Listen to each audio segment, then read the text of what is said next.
Uh-huh.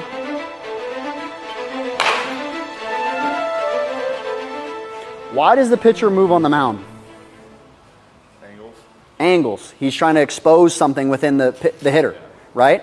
So why would I let him do that to me? With some of our high-level hitters, one of the things that we commonly bring up is talking about angles, right? The pitcher's angles and the ones that they're creating, and also the angles that you're creating as a hitter. And sometimes we know if we look at somebody like Scherzer or Chris Sale, they come at very different arm slots. And even though it might still be an inside pitch to you as a right-handed hitter in the box, they're coming to the zone from different angles. So even though it's just an inside pitch, we might have to approach different type of pitches differently because of the angles at which I'm creating and they're creating, right? Not all inside pitches are created equally. If he moves, I got the whole box. Yeah. Why do I stay the same and let him move and get an angle on me? Especially if he's a guy like I used to do. I used to stand on the very edge of the mound, throw this way, throw across my body, and throw a cutter. Yeah. So now all these guys feel like they're speeding up and I'm hitting them off the end of the bat on every single guy, right? So if he changes an angle, you got to think about it, my shapes against his shapes. Yeah. If he's throwing, right, and again, it doesn't mean it matters what I'm hunting, right? Because if he's throwing across his body, but he's throwing an arm side, okay, well, that's different than if he's throwing across his body and throwing a slider. Yeah. You get what I'm saying? Those are different shapes. Yeah. So depending on what I'm hunting, and I'm not going up there going, I'm going to hit everything, yeah. Right? I know, and also too, for example, he might have a certain pitch that is not my best, and it might be, sometimes I need to hit his slider. Sometimes I need to hit his changeup, right? He loves to go to it 2-0 or 0-1. As soon as he gets ahead, he goes to his changeup.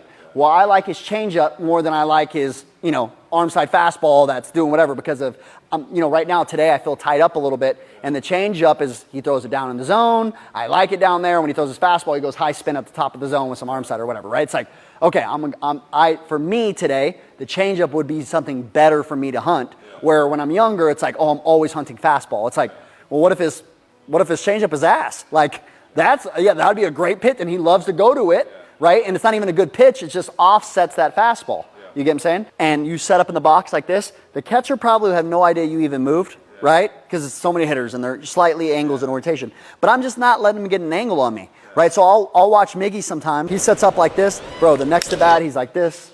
The next to bat, he's standing tall. The next to bat, he's low. Right? Think about it. When guys get 2 strikes, they usually get lower, right? Because why? People are also usually spinning stuff in the dirt, right?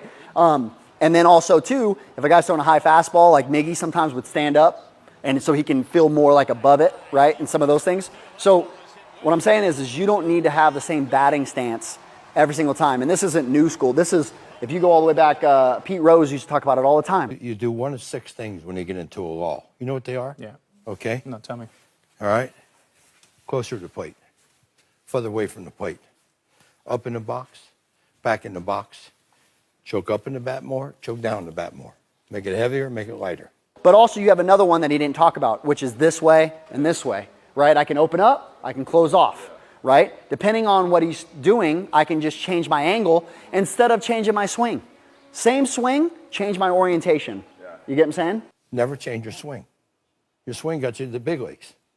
You change your positioning in the batter's box. How me and Donnie used to talk about it too is we just change where your center field is, right? Think about it. His release point is where the ball's coming from. That's your new middle, right? So if you're facing Chris Sale and he's the opposite of Scherzer, Scherzer's going to be way over here. Sale's going to be way over here.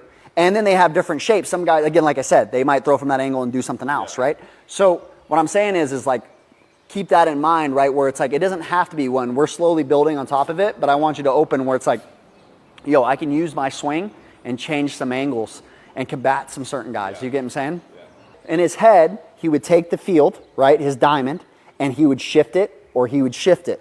But, shifting it, right?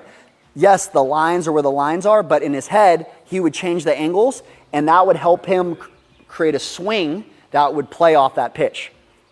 Yeah, I like that. You know how you're like, I couldn't even think of how I'd hit that pitch? Same thing, right? Some guy's you're gonna face some dudes, you're like, yo, that is disgusting. Yeah. He's creating some crazy shape, right? How do you know how I'm gonna hit it? Well, it's like, well, what if I change the rules? Yeah. Your brain's operating within this rules. I have to do this. Yeah. Well, what if I told you could back off the plate? Yeah. What if I told you could open up? What if I told you could do, you could change all these different angles? Well, then now, it does, that's why, again, when a guy's really spinning a lot, and they're like, get up in the box, try to hit it before it's not breaking as much so you don't have to deal with all that depth, right?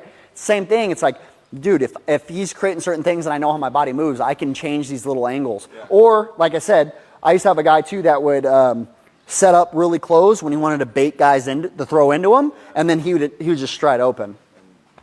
Yeah. Now we also add in movement on top of that, and we kind of talk about how we don't need to line up and be in the exact same spot or have the same strategy just because it's on the same part of the plate. And this is something I was going through with Brock here.